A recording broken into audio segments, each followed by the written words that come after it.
132 kilometre कालवा गेवराई तालुक्यामधून नेला. ताई, पुढचा काळ हा आपला आहे. महायुतीचं सरकार परत एकदा राज्यामध्ये ही जनता आणणार आहे आणि निश्चितपणे या राज्याच्या मंत्रिमंडळामध्ये महत्वाचं स्थान बीड जिल्ह्याला ताईंच्या आणि भाऊंच्या माध्यमातून मिळणार आहे. मी एवढंच सांगणार आहे, एक भाग असा दुष्काळी भाग, एक बाजू पाणीदार असा असमतोल या विधानसभा मतदारसंघामध्ये आहे. हा सर्व विधानसभा मतदारसंघ सिंदफण्याचा जे काही पूर्ण पट्टा आहे किंवा हा मधला सुद्धा, हा चकलंब्याचा जो मधला पट्टा पूर्ण आहे, हा पाणीदार करण्यासाठी, शाश्वत त्या ठिकाणी शेतीसाठी, सिंचनासाठी करण्यासाठी जाणीवपूर्वक आपल्या माध्यमातून राज्य सरकारमध्ये भविष्यामध्ये प्रयत्न व्हावेत आणि या ठिकाणी सिंचनाचे प्रकल्प असतील किंवा सिंदफणेवरचे बॅरेजेस असतील, यासाठी आपण निश्चितपणानं प्रयत्नशील राहताल आणि गेवराई विधानसभा मतदारसंघामध्ये आपण हे सिंचन क्षेत्र वाढवण्यासाठी किंवा इतरही जे काही महत्वाचे विषय आहेत विकासात्मक गोष्टींसाठी आपण जाणीवपूर्वक प्रयत्न कराल. निश्चितपणानं असा विश्वास मला या निमित्तानं वाटतो. मी जास्तीचा वेळ घेणार नाही. परत एकदा या गेवराई विधानसभा मतदारसंघामधून आलेले, मोठ्या संख्येने आलेले मतदार मायबाप जनता यांना मी एवढंच आवाहन करेल, गेल्या 24-25 वर्षापासून मी स्थानिक स्वराज्य संस्थेच्या माध्यमातून या गेवराई तालुक्यामध्ये, या भागामध्ये कार्यरत आहे. एक अनुभवी कार्यकर्ता म्हणून निश्चितपणानं आपण मला राज्याच्या सर्वोच्च सभागृहामध्ये त्या ठिकाणी आपले प्रश्न मांडण्यासाठी येत्या 20 तारखेला घड्याळ या चिन्हासमोरील बटन दाबून मला आशीर्वाद द्यावेत, एवढीच कळकळीची नम्र विनंती या ठिकाणी करतो आणि इथंच थांबतो. धन्यवाद. भारतीय जनता पार्टीच्या राष्ट्रीय सेक्रेटरी आणि आपल्या सर्वांच्या नेत्या, भारतीय जनता पार्टीच्या विधान परिषदेच्या लोकप्रिय सदस्य आदरणीय ताईसाहेबांना विनंती करतो, त्यांनी या प्रसंगी आपलं मनोरंजनाच्या टाळ्याच्या गजरामध्ये आदरणीय ताईसाहेबांच्या ठिकाणी स्वागत करूया. प्रकाश काका यांचं स्वागत आहे.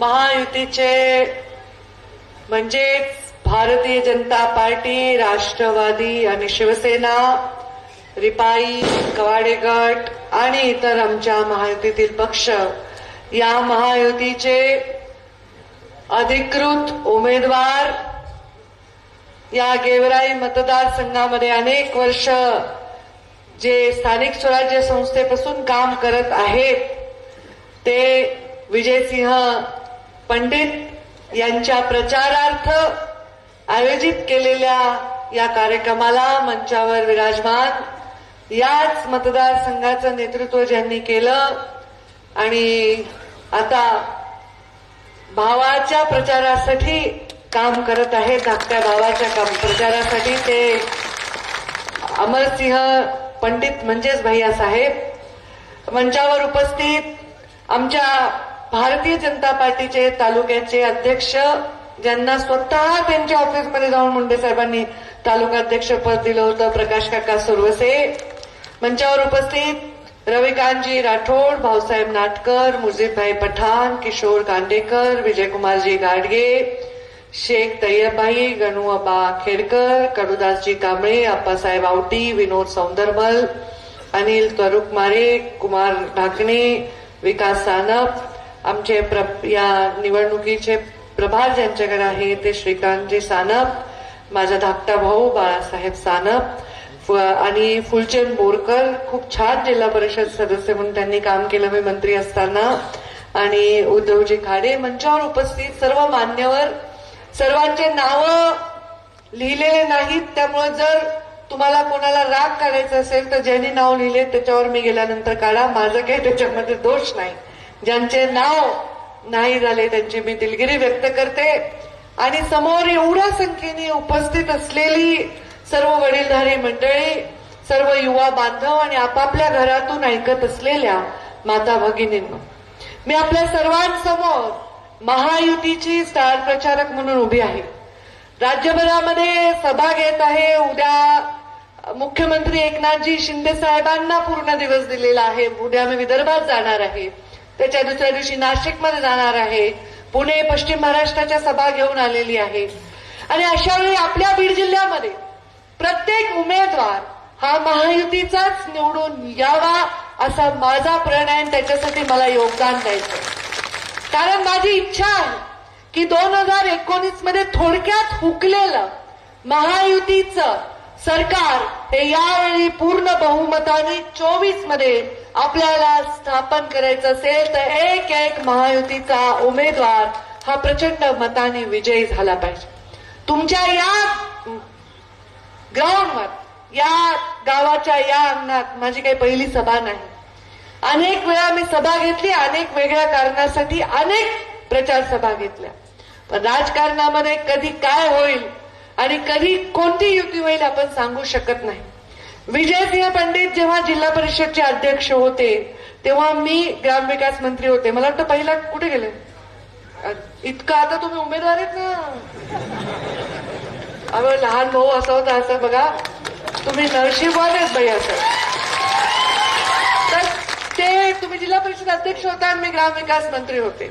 तसं तर आम्ही विरोधी पक्षात होतो एकमेकांच्या, पण आम्ही जेव्हाही डीपीसी करायचो, जिल्हा नियोजनची बैठक करायचो, खूप चांगलं आम्ही एकमेकांशी संवाद साधला. आणि मी पहिल्यापासून त्यांच्यावरच जास्त काम केलेलं आहे, कारण मुंडे साहेबांच्या लोकसभेच्या वेळी पण आम्हीच दोघं प्रचारामध्ये फिरत होतो. आम्ही दोघेही लहान होतो तेव्हा. आता नंतर युती वेगवेगळ्या झाल्या, पक्ष बदलले, आम्ही एकमेकांच्या विरोधात देखील काम केलं. पण माझा स्वभाव सगळ्यांना माहिती आहे, मी युती धर्मच पाळणार आहे. कारण मला प्रधानमंत्री नरेंद्र मोदींच्या नेतृत्वाखाली सत्ता आणायची आहे. सत्ता आणल्याशिवाय आपण कार्यकर्त्यांना बळ देऊ शकणार नाही. सत्ता आणल्याशिवाय आपण या जिल्ह्याचा विकास करू शकणार नाही.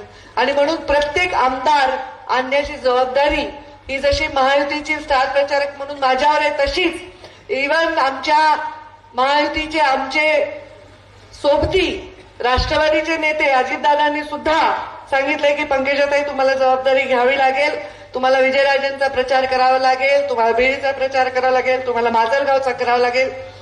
आणि त्या नियमाने मी हे काम करत आहे. आता साहजिक आहे, निवडणुकांची परिस्थिती अशी आहे, थोडक्यात अगदी थोडक्यात माझा पराभव झाला. आणि त्या पराभवाच्या दुःखामध्ये, त्या पराभवाच्या विषण्णतेमध्ये, त्या अवमानामध्ये, अपमानामध्ये तुम्ही माझ्याहीपेक्षा जास्त होरपळून निघाला. प्रत्येकाला वाटलं की ताईंचा पराभव नाही व्हायला पाहिजे होता. तो पराभव मी माझ्या जीवाला लावून घेतला नाही, जेवढा तुम्ही सर्वांनी जीवाला लावून घेतला. निवडणूक आहे, यश अपयश चालत राहते, पण आपण यश स्वतः मिळवू शकू नाही तर नाही शकू, पण आपल्यामुळे यश मिळतं हे आपल्याला बदलायचं नाहीये. या ठिकाणी मी ज्यांच्यासाठी सभा घेतली ते निवडूनच आलेले आहेत. हा इतिहास आपल्याला बदलायचा आहे. आता उमेदवारांनी स्वतःची भूमिका, मी खरं सांगते, माझं ना हाताचं ऑपरेशन झालंय 4 तारखेला. 4 तारखेला माझी भूल उतरली नव्हती तरी मी पत्रकार परिषद घेतली, कारण भारतीय जनता पार्टीचा आदेश होता. मी माझ्या स्वतःच्या वडिलांच्या मृत्यूच्या नंतर 3ऱ्या दिवशी मी चेकवर आणि कारखान्याच्या निर्णयांवर सह्या केलेल्या आहेत. त्यामुळे कोणी किती कष्ट करायचं ठरवलं ना, तर कोणी आजारी असो, कोणी दुःखी असो, कोणी घरामध्ये काय असो, कर्तव्य पूर्ण करताना आपल्याला कोणी अडवू शकत नाही. आणि म्हणून मला या निवडणुकीमध्ये माझं कर्तव्य पूर्ण करायचं आहे. आणि मला आपल्या सर्वांना विनंती करायची की महायुतीचे आमदार म्हणून आपण विजयराजेंना विजयी करा. त्यांच्या नावातच विजय आहे आणि त्यांच्या नावात विजय आहे आणि त्यांच्या मागे घड्याळ त्यांचं चिन्ह असलं तरी कमळाचं बळ आहे. कमळ म्हणजे ज्याच्यावर साक्षात लक्ष्मी विराजमान असते. मी पालकमंत्री होते, गेवराईचा आमदार तुम्ही निवडून दिला होता. मी पालकमंत्री होते तेव्हा किती कामं केले, किती बंधारे केले, किती मुख्यमंत्री ग्रामसडक योजना केली. कोणी जर म्हणलं, मी जर म्हणलं मी पालकमंत्री होते म्हणून झालं असं नाहीये. माझे नेते मोदी होते म्हणून झालं, माझ्या पक्षाचं सरकार होतं, माझ्या मुख्यमंत्र्यांनी अर्थमंत्र्यांनी मला वाटेल तेवढा निधी झाला म्हणून झालं. केवळ मी केलं असं कोणी म्हणत असेल, माझ्यामुळे झालं असं कोणी म्हणत असेल तर तो अहंकार आहे. तुम्ही ज्या सत्तेमध्ये होता त्या पालकांनी तुमच्या पाठीमागे आशीर्वाद ठेवला म्हणून हे झालेलं आहे. आणि म्हणून आज मला असं वाटतं की गेवराईचा तो ऋणानुबंध तसाच राहावा. मला असं वाटतं की गेवराईचा त्या विकासाचा तसाच कहाणी आपली पुढे चालावी. व्यक्तीला मला वाटत नाही एवढं महत्व आहे. मी विजयराजे आणि एकत्र उभं राहून या बीड जिल्ह्याचा आणि या गेवराई मतदारसंघाचा विकास करू. मला आदरणीय अंबासिंह पंडित भैया साहेबांनी त्यांनी सांगितलं की ताई एक इथल्या आपल्या बॅरेजेसचा विषय आहे सिंदफणा नदीवरच्या. त्यांना तात्काळ मी पत्र दिलं, मी मुख्यमंत्र्यांशी बोलले, मी आमच्या उपमुख्यमंत्र्यांशी बोलले आणि ते पत्र कॅबिनेटमध्ये त्यांनी त्याचा विषय घ्यावा असं सांगितलं. आचारसंहिता त्याच दिवशी लागणार होती, त्याच्यामुळे आचारसंहिता लागण्यासाठी जे काही प्रोटोकॉल पूर्ण करायचे होते ते काही होऊ शकले नाही. पण मी आज शब्द देते की मी ऑलरेडी आमदार झाले ना. मी खरं तर तुम्हाला खासदारकीसाठी मत मागायला आलते, तुम्ही दिलंच, पण ज्यांनी नाही दिलं त्यांचे आभार. मला आमदार होऊन यावं लागलं. का नाही म्हणजे मला वाटतं की तुम्हाला मी जाऊच नाही दिल्लीला असं वाटत होतं. अर्धे माझे कार्यकर्ते काय पनवतीच लावत होते बघा. ते काय म्हणायचे, ताई तुम्ही दिल्लीला नको, मग आम्ही कसं भेटावं, तुम्ही किती लांब राहणार. म्हणजे तुमच्या रडण्याने मी इथं थांबले. माझ्या महाराष्ट्रातच मी काम करावं हे मुंडे साहेबांची आणि माझ्या लोकांची इच्छा असावी म्हणून मी इथे आलेली आहे. आणि त्याच्यामुळे मी परत आमदार झाले. आणि मी नुसती आमदार नाही झालेली आहे, मी आमदार झाले आमदारांची आमदार. म्हणजे ज्यांना तुम्ही निवडून दिलं त्यांनी मला मतदान केलंय म्हणून मी आमदार झाले. त्यामुळे मी काय आता एका मतदारसंघाची नाहीये, मी या बीड जिल्ह्याच्या 5ही मतदारसंघाचे आमदार म्हणून काम करेन. मी तुमच्या विजयराजांच्या जोडीने, तुमच्या बरोबरीने, त्यांच्या पाठीशी, मी त्यांच्यापेक्षा वयाने मोठी आहे आणि मी राज्याच्या देशाच्या पातळीवर काम केलंय म्हणून मोठ्या भूमिकेतून सांगेन की पाठीशी उभे राहून काम करेन. आणि कार्यकर्त्यांना उभेच वाटत असेल की आमचं काय होईल तर मी तुम्हाला कधीच अंतर देणार नाही, तुम्हाला मी कधीच अंतर देणार नाही. माझ्या कार्यकर्त्यांना सन्मानच मिळेल हा वचन मला भैयासाहेबांनी दिलेलं आहे. आणि ते म्हणाले असे जुने एकत्र आपण काम केलेलं आहे, असं काही फार दुरावा नाही. पण मध्यंतरीच्या काळात ग्रामपंचायतमुळे, सोसायटीमुळे, वैयक्तिक निवडणुकामुळे काही दुरावा आला असेल तर स्वतः तुम्ही विजयसिंह पंडित आणि त्यांची पूर्ण टीम बसून ते दुरावा पूर्ण बाजूला करण्याचा प्रयत्न करतील. गावागावातले गट तट सांधून घेतील आणि मला विश्वास आहे की या निवडणुकीमुळे सकारात्मक एक पाऊल गेवराई मतदारसंघामध्ये उचलण्याचा निर्णय घेतील. आता एक नवीन चेहरा, मला खरं तर आज आनंद का होतोय, आधी जेव्हा मी आमदार झाले ना तर सगळे माझ्यापेक्षा खूप मोठे होते आणि आता मला वाटतं की सगळे माझ्यापेक्षा लहान आहेत वयाने. बरोबर आहे की नाही? म्हणजे प्रकाश दादा पण लहानच समजू आता आपण. कारण मला असं वाटलं की तिकडे योगेश उगा आहे, तिकडे म्हणजे अक्षय मंडळांच्या पत्नी त्याही लहान आहेत आणि निते विजयराजे आहेत, तर मग मी थोडीशी त्यांच्यावर बॉसिंग करू शकेन ना. मी ताई साहेब आहे तर मी म्हणू शकेन हक्कानी त्यांना. हे सगळे थोडं कमी ऐकलं असतं माझे. तरी पण तिकडे सुरेश जसं आहेत ते पण मोठेच वयाने, पण तरी पण माझं मी त्यांना ऐकून घेते त्यांच्याकडनं, त्याचं मला चिंता नाही. पण मला वाटतं की नवीन तरुण पिढी राजकारणात ऍक्टिव्ह व्हायला बघते आणि तरुण पिढीचा आणि मोठ्या जुन्या पिढीमध्ये फरक आहे. तरुण पिढीला आता लक्षात आलंय, जुन्या पिढीच्या जवळ एवढे लोक येत नव्हते, लोक आदबींनी 10 फुटावर राहत होते, आता गळ्यात हात घालून सेल्फी काढतात. फरक झालाय, आदबीमध्ये फरक झालाय, कल्चरमध्ये फरक झालाय. तर मला वाटतं विजयसिंहांचं ते कल्चर हळूहळू मिक्स होत आहेत ते लोकांमध्ये. आणि सोशल, मला त्यांच्याविषयीचे चांगले रिव्ह्यू आलेत, खूप मिक्स होतात, सोशल आहेत, सगळ्यांमध्ये बोलतात बसतात. मग आता ते अजून वाढत जाणार आहे, सोशल मीडियाचं जग आहे आणि त्याच्यामुळे मला चांगलं काम करता येईल. कारण सगळे माझ्यापेक्षा एक लहान वयाची टीम येणार आहे, म्हणजे मलाही त्यांच्याबरोबर काम करण्यामध्ये मलाही थोडी प्रेरणा आहे. मी तुम्हा सर्वांना विश्वास देते, या भागाला सुजलाम सुफलाम करण्याचं काम नक्कीच बॅरेजेसच्या माध्यमातून आम्ही करू. छोट्या छोट्या पाणी अडवा, पाणी जिरवाच्या माध्यमातून करू. इथल्या बेरोजगार तरुणाच्या हाताला काम देण्यासाठी इथे उद्योग उभारण्याचं काम करू. या भागाच्या शेतकऱ्यांना, आता तुम्ही शेतकरी इथे बसलेले, झालं ना रे शून्य वीज बिल, सोलारचं झालं का नाही, कृषी पंपाचं हात वर करा ना, झालं असेल तर. झालं का नाही, झालं ना. बायकोच्या अकाउंटमध्ये किती पैसे पडले बघा, किती हिशोब ठेवतात. घेऊ नका ते पैसे, ते त्यांचे. आणि कुणी ऐकायलेल्यांना सांगायले पैसे मागितले नवऱ्याने तर मला फोन करा. बायकोच्या हातात 7.5 सख्या मेवण्याने कधी ओवाळणी दिली नसतील 501 रुपये, पण मुख्यमंत्र्यांची लाडकी बहीण झाली. सख्या भावाची लाडकी असू नसो, मुख्यमंत्र्याची लाडकी बहीण झाली आहे तुमची बहीण, तुमची पत्नी, तुमची घरातली स्त्री. आणि हा सन्मान देण्याचं काम केलंय. कृषी पंपाचं 0 केलंय. आता सगळं केल्यावर मग तुम्ही विरोधकांना काय देणार, भोपळाच द्यावं लागेल ना. जर आपलं वीज बिल आणि विमा तर आठवत असेल माझ्या काळातला, तसंच देईन. आता आमदार झाले पुन्हा, किती बक्कल. म्हणजे माझं म्हणणं नाही की तुम्ही नेहमी विमाच घ्यावा, तुम्ही चांगलं पीकही घ्यावं, चांगल्या पिकाला भावही मिळावा, पण तुम्हाला त्या काळातला शेतकऱ्यांना हाताला मळ देण्यासाठी विमा आपण किती राबवला, किती लाखो रुपयाचा विमा आपण या भागामध्ये दिला. प्रत्येक कार्यकर्त्याच्या 25-15च्या निमित्ताने, ग्रामपंचायत कार्यालयाच्या निमित्ताने प्रत्येक कार्यकर्त्याच्या कामी पडण्याचं काम केलं.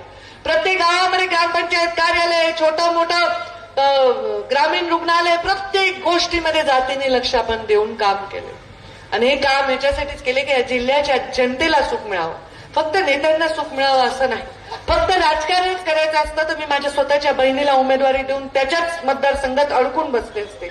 पण माझी इच्छा होती की मुंडे साहेब जसे आमदारांची, खासदारांची फॅक्टरी होते, तसं आपण सुद्धा छोटासा खारीचा वाटा उचलावा आणि प्रत्येक निवडणुकीला एक टेकू देण्याचं काम करावं, ह्याच्यासाठी मी काम करते.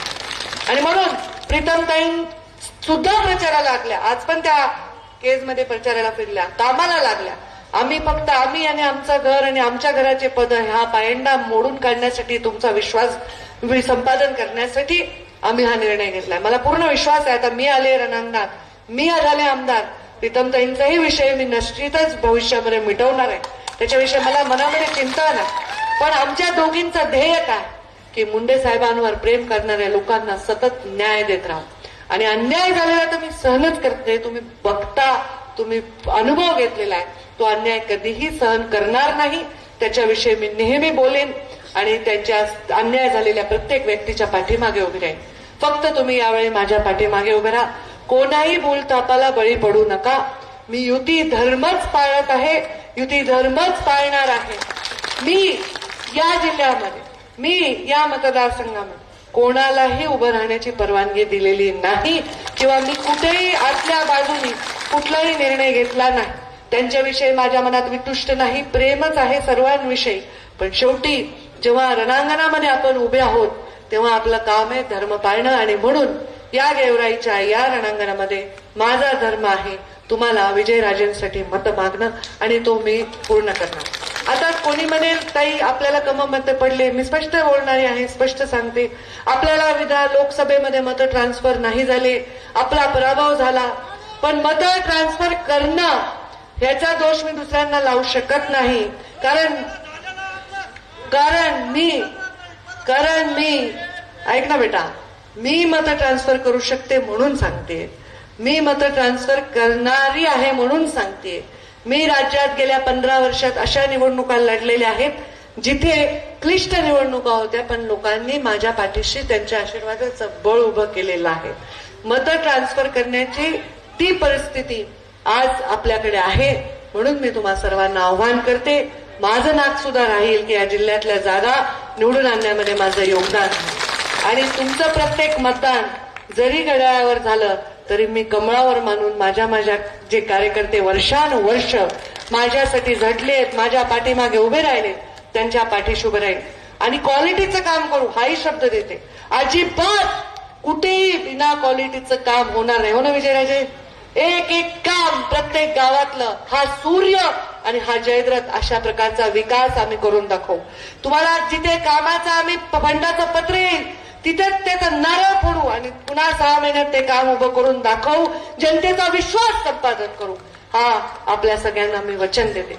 मला आपल्या सर्वांना या सभेला यायला उशीर झाला, खूप तास झाले, तुम्ही सगळेजण इथे प्रतीक्षेत आहात. मी तुमच्या सगळ्यांची दिलगिरी व्यक्त करते. रस्ता चुकला माझा, कारण मी एवढे चांगले रस्ते केलेत, नॅशनल हायवे केलेत, रस्ते पीडब्ल्यूडीचे रस्ते, मुख्यमंत्री त्यामुळे काय वेळेला लॉंग कट घेऊन आले. मी गेले होते तिकडे सभेला रायमोहाला, मधल्या रस्त्याने यायचं होतं, पण माझ्या हाताचं ऑपरेशन झालं म्हणून माझ्या ड्रायव्हरला खूप माया आली, बाबांनी तिकडून फिरवून आणलं, त्याच्यामुळे थोडा उशीर झाला. मी म्हणलं 10-20 मिनिटांनी सभा चुकली तर पुन्हा पंचायत व्हायची, लोक म्हणायचे ताई आल्या नाही, पण मी आलेली आहे. मी तुम्हाला विनंती करत आहे, मी युती धर्म पाळण्यासाठी आपल्या सर्वांना आवाहन करते की आपण विजयसिंह पंडित महायुतीचे अधिकृत उमेदवार यांना प्रचंड मतांनी विजयी करावं आणि येणाऱ्या 20 तारखेला घड्याळाच्या समोरचं बटन दाबून त्यांना आपण सर्वांनी शक्ती द्यावी. या आव्हानानंतर मी आपल्या सर्वांची रजा घेते. धन्यवाद. जय हिंद, जय महाराष्ट्र. आदरणीय ताई आणि मान्यवर व्यासपीठावरील सर्व मान्यवरांचे आभार.